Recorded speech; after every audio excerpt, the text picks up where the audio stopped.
Hey guys, how's it going? Hope you're doing well. My name is Crown, and today I'm going to read you some very interesting stories that I hope that you're gonna love. And now, without further ado, let's go!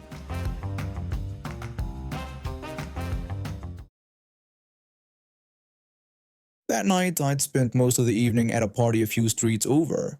Nothing wild, just some neighbors hanging out, drinking a few beers, the usual Halloween stuff. Around 2 in the morning, I decided to call it a night and walked back home. When I approached my house, the porch light kicked on automatically. That's when I saw it. The entire left side of my car was absolutely destroyed with egg. It was everywhere, all over the window, dripping down the door, splattered across the front windscreen, even shoved up underneath the wipers. I just stood there staring at it for a moment. I was furious, but it was Halloween after all. This kind of thing happened.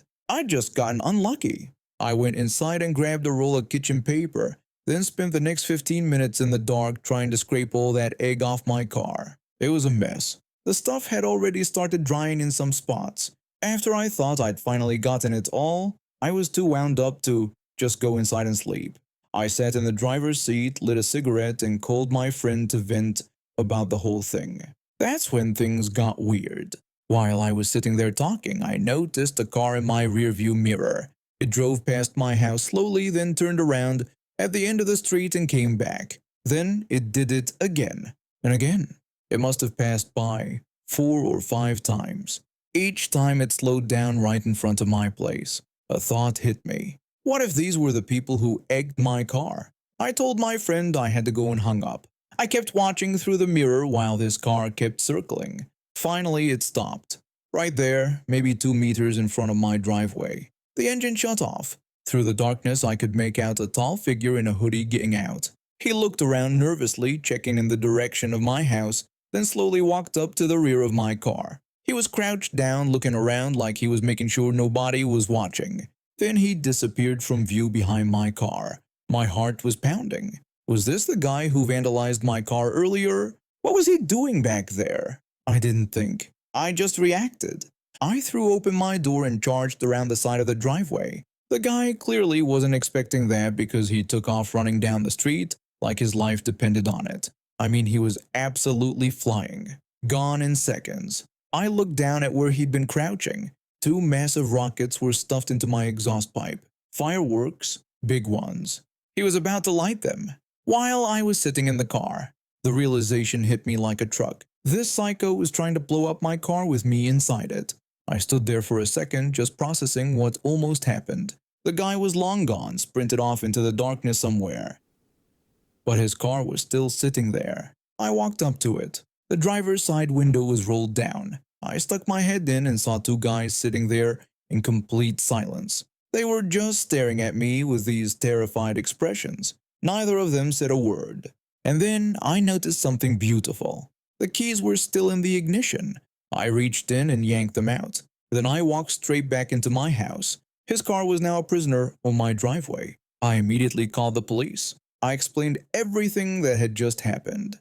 The egg, the guy circling my house, the fireworks in my exhaust. All of it. They said they were sending someone right away. They asked where the guy was now. I told them he ran off down the street, but his car was still here with his friends inside. While I was still on the phone with them, I heard banging on my front door. The guy had come back. He was pounding on the door, shouting at the top of his lungs. He demanded I give him his keys back right now. He yelled that I couldn't just take his property. He threatened to break the door down. He kept threatening me, demanding his keys, getting more aggressive by the second. I just stayed on the line with the police and waited. Then I saw the flashing lights coming down the street. I walked outside still holding his keys. 2 police cars pulled up. The guy saw them and immediately tried to act innocent, but it was too late. The officers got out and I explained the whole situation again. One of them walked over to my car and looked at the fireworks still shoved in my exhaust. They arrested him right there on my front lawn. I told the officer he was trying to light those while I was sitting in the car. The officer said I was lucky I caught him when I did. He said this could have ended very differently. They cuffed him and put him in the back of the patrol car. He was screaming the whole time about how I stole his keys, how this was all a misunderstanding. Nobody was buying it. The officer came back over to me after they'd secured him. He thanked me for calling this in. He said this guy was known to them. He said the guy had caused problems before. I asked what his deal was and why he was targeting me. The officer said it was hard to say. He said some people just pick houses at random. Wrong place, wrong time. I handed over his keys and gave my statement. The two friends who'd been sitting in his car had apparently bailed out before the police arrived. Smart move on their part, I guess. The next morning, a tow truck came and removed his piece of junk car from my driveway. I never did find out who the guy was or why he picked my house specifically. Maybe it was random. Maybe I cut him off in traffic once without realizing it. Maybe he was just a lunatic looking for someone to terrorize. Either way, he got arrested for attempted arson and vandalism. Halloween was officially complete. I still think about what would have happened if I hadn't been sitting in my car at that exact moment. Those fireworks would have gone off. My car would have been seriously damaged at minimum. At worst, the whole thing could have caught fire, and I never would have known who did it.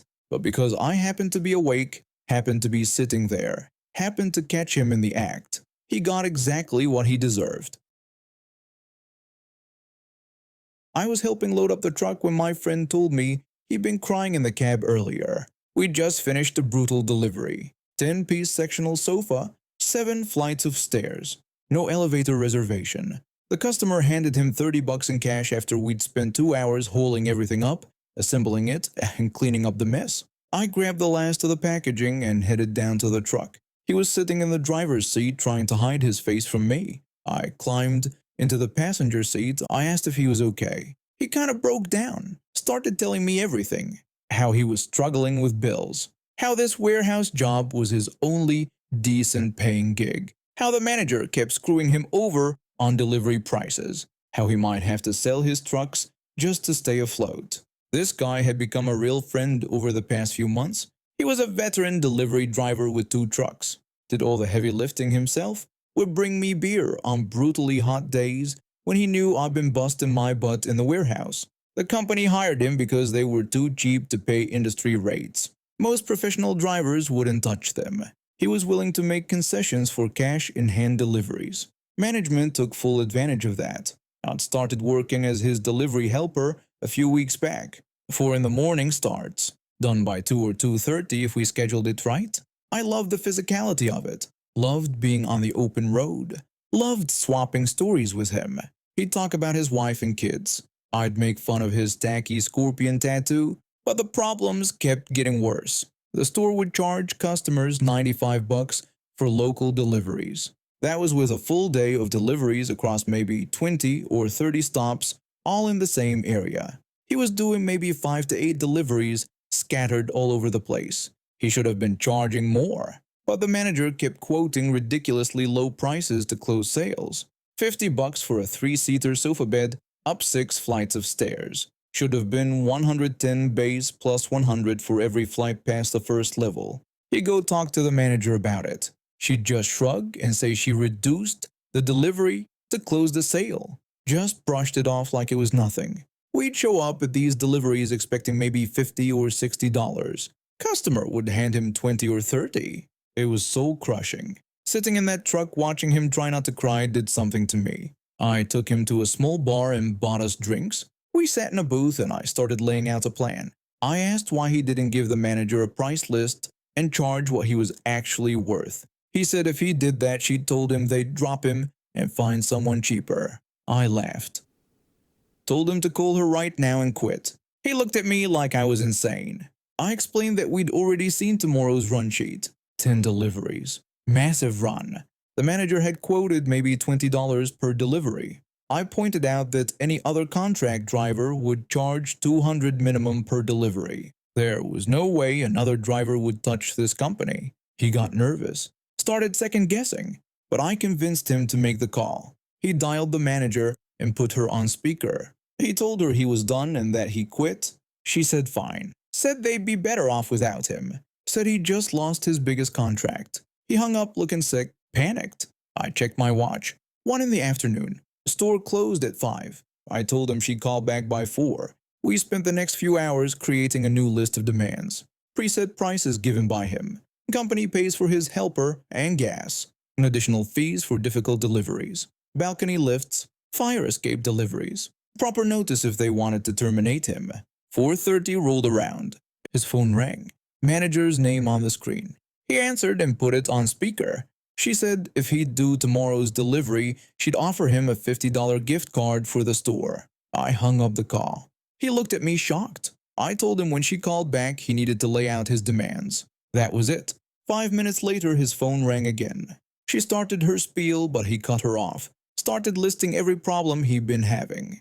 At first he was nervous. Then months of being screwed over kicked in. He laid down the law like a champion. The manager laughed off his requests. I encouraged him to relay the next bit. He told her she knew as well as he did that no other contract company would get out of bed for less than $250 a delivery. Said she either signed off on his demands or good luck tomorrow. She said fine, fine. Said to do the delivery tomorrow and then they could talk. He said no. Said he was coming down there now. Said she'd sign off on everything. Then they'd load the truck tonight and finish the delivery tomorrow. He hung up. We drove to the store. The manager looked pissed. She kept whining that he had her between a rock and a hard place. Said he was extorting her. I pointed out that his kids would probably like to eat tomorrow. He slapped down the handwritten contract he'd drafted in the truck, told her to sign it. She signed. He backed his truck into the warehouse. Sofa beds, glass coffee tables, the heaviest items the company sold. The manager walked out to the warehouse and smirked as we struggled to load everything. When we finished, she had some parting words. She said just to be clear with this new contract, he had to fulfill the delivery no matter what. I repeated no matter what. She said even if the customer wasn't home, she expected him to make sure the goods were there. Said she didn't want any goods coming back to the warehouse. He said he got it. The next day was glorious. 80% of the furniture wouldn't fit through door frames. The manager hadn't explained to customers they needed to measure. Customers screaming at us, abusing us, saying it was unfair they had to pay more than $20. We just laughed, complied with the manager's directive, left every piece of furniture at the property, some in hallways, others in the middle of doorways, some at the front door when customers refused to accept delivery because they didn't want to pay. For the nice ones who had cash ready and were happy to pay us for our efforts, we went the extra mile, got the goods inside and made sure they had the best delivery experience possible. The manager called him later that week, furious about all the complaints. Customers calling the store screaming about furniture blocking their hallways, about having to hire additional movers, about the whole mess. He reminded her she said no matter what. Said she told him not to bring anything back to the warehouse. Said he was just following her directive. She tried to argue, but he reminded her everything was in writing, signed by her. A few months later, I quit the warehouse job, landed some acting gigs, eventually got a role on a prominent series, talked to one of the producers about my friend. He got hired picking up sets from the studio warehouse and transferring them to the studio. Works with the night crew erecting sets for the next day's shooting. I see him around the lot between setups. Most nights when I rap, he's making great money now, comfortably supporting his family, putting his kids through school, and there's still a good hard-earned beer at the end of the day. I met my partner when I was 21 and he was 22. Right from the start, I knew he was obsessed with cars. His dad had taught him everything growing up, and he'd bounced between jobs at rental places, detailing shops, and mechanic garages more times than I could count. He didn't have a car when we started dating, but he had an open license and years of experience behind the wheel. He was skilled, responsible most of the time, and he genuinely loved everything about vehicles. A few months into our relationship, one of his friends bought a BMW. The friend was younger, maybe 19 or 20, and didn't have his license yet. He couldn't drive the thing, which seemed like a waste to me. He'd gotten it cheap from some guy who needed quick cash. It looked pretty rough on the outside. The paint job was patchy and uneven, like someone had done it in their garage with cheap spray cans. There was this huge, tacky spoiler hanging off the back that looked ready to fall off any second. The rear window had those stupid decals from car accessory brands that people slap on to look cool. It screamed wannabe street racer. but my partner told me the car was in great condition under all that nonsense. Low mileage, good engine, nice tan leather interior that looked almost new. His friend had gotten it for way less than it was worth, maybe $3,000 or something like that. The friend lent him the car for a few days so he could run errands, and he offered to drive me to a doctor's appointment I had across town. When we walked downstairs and I saw the BMW sitting there, we both laughed. It looked ridiculous, but I had to admit once we got inside it was pretty comfortable. The seats were soft, the dashboard was clean, and everything worked properly. When we started driving, I was surprised by how quick it was. It had serious power under the hood. We were on our way back from my appointment around 3 in the afternoon, cruising down the highway. There were 6 lanes going in each direction, not much traffic since it was a quiet weekday afternoon. The speed limit was set to 100 kilometers per hour, which was normal for that stretch. Every few hundred meters or so, there were steel arches going over the road with digital LED speed signs hanging down. We had the windows rolled down, music playing from the radio, just relaxing and enjoying the drive. There was a dark blue sedan a bit ahead of us in the lane to our left. A white Holden Commodore from the mid to late 90s blew past us on the right. At first we didn't pay much attention, but then the Commodore got about 2 car lengths ahead, and we saw arms sticking out to the left side, waving at the blue sedan. The sedan's windows were down too, but whoever was inside didn't seem interested. The Commodore moved into our lane and pulled up alongside the sedan, matching their speed. Then an arm came out of the passenger window, waving an unopened can of beer. XXX Gold, to be specific. I could see the bright gold label from where we were. Now, if you're not from around here, you might not know what that means.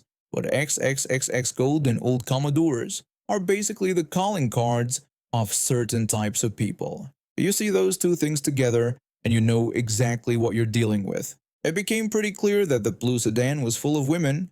I could see at least 3 of them through the windows. The guy in the passenger seat of the Commodore was offering the driver a beer, while they were doing 100 on the highway. He was leaning out the window, waving the can around like it was some kind of prize. Thankfully, she wasn't having it. The women merged left and slowed down, trying to get away from them.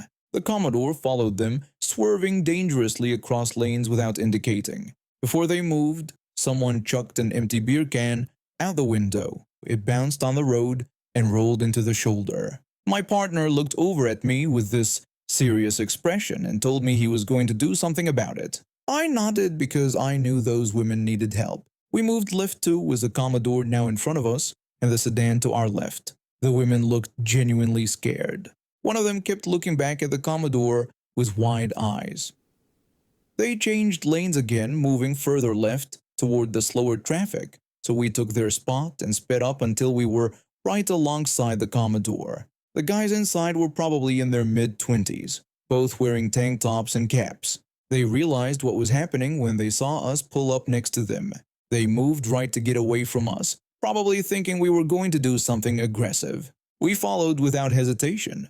By now, most of the traffic was in the left lanes doing the speed limit or just under. We were in the right lanes with hardly anyone around us. It was just us and them with open road ahead. The passenger looked over at our ridiculous BMW with its tacky spoiler and peeling paint.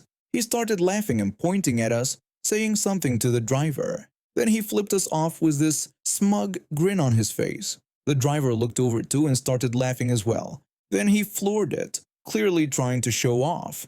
My partner looked at me and told me to watch what he was about to do. He had this competitive glint in his eye that I'd seen before. That little BMW might have looked like garbage on the outside, but it could move. We shot forward like we'd been launched and stayed just ahead of them. The Commodore tried to catch up, but we were faster. They looked genuinely surprised when they realized we were outpacing them. The driver kept pushing harder, and the passengers stopped laughing. They kept accelerating, trying to catch up and pass us, but we made sure to stay just in front of them. My partner was completely focused on the road, hands steady on the wheel. We hit over 200 kilometers per hour. I could feel the wind whipping through the car, and my heart was pounding. Then my partner pulled back slightly and moved into the clear left lane in one smooth motion. There was a fair distance between the cars in the busier lanes, since traffic was light. We ducked left again between two slower cars, then again into another gap, then one more time until we were back at the speed limit, blending in perfectly with all the other cars. The Commodore kept flying down the highway at top speed in the right lanes. They didn't even notice we'd stopped chasing them and had disappeared into regular traffic. They were so focused on going fast that they didn't look around. I turned to my partner and asked him why he let them go after all that. He was competitive, especially when it came to cars. I knew he wouldn't just give up like that without a good reason. He smiled that knowing smile he gets when he's done something clever. He explained that he'd been driving that road for years, maybe 6 or 7 years at that point. He knew it like the back of his hand, every exit and every sign. He also knew exactly which of those LED speed signs had hidden speed cameras mounted behind them. The cameras were tucked away so you couldn't see them unless you knew they were there. He said he'd just given them a little encouragement to keep going fast, and now they'd be getting a surprise in the mail in a few weeks. Sure enough, we'd slowed down and merged back just before one of those camera-equipped signs. It was about half a kilometer ahead from where we'd ducked into traffic. The idiots in the Commodore had shot straight through it at over 200 kilometers per hour.